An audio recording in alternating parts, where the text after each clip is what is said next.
కానీ బతికితే ఎన్ని దినాలు బతికడం మనకు తెలియదు, కానీ బతికి దినాలని కూడా ఎవరికి భయపడేటోడు కదా ఆయన. దేవుడి భయం అసలే లేదు. అటు లాస్ట్కి ఎక్కడ కేకలు వేస్తున్నాడంట? అగ్ని గుండంలో కేకలు వేస్తా ఉన్నాడు. ఒక్కసారి గమనించండి, వాక్యం ఏం చదవాల్సిందో చెప్తుంది. దాంట్లో ఆత్మను దేహమును నరకంలో పడవేయడానికి మరి ఎక్కువగా మిక్కిలి భయపడనని వాక్యం చదివిస్తుంది. ఒక్కసారి గమనించండి. మరి నరకంలో మరి శరీరం ఉంటుందా? మరి శరీరం ఇక్కడ అయిపోద్ది కదా, ఇక్కడ కప్పెట్టేస్తారు, లేకపోతే కాల్ చేస్తారు. ఏం చేస్తారమ్మా? కప్పెట్టేస్తారు, కాల్ చేస్తారు. మరి దేహం ఎక్కడ వస్తుంది? మళ్ళీ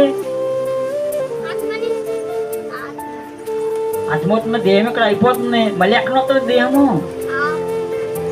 మరి ఇతను ఎలా కాకేస్తున్నాడు? దేహాలు లేకపోతే ఆత్మ ద్వారా కాకేస్తున్నాడా? గమనించండి, ఆయన కూడా శరీరం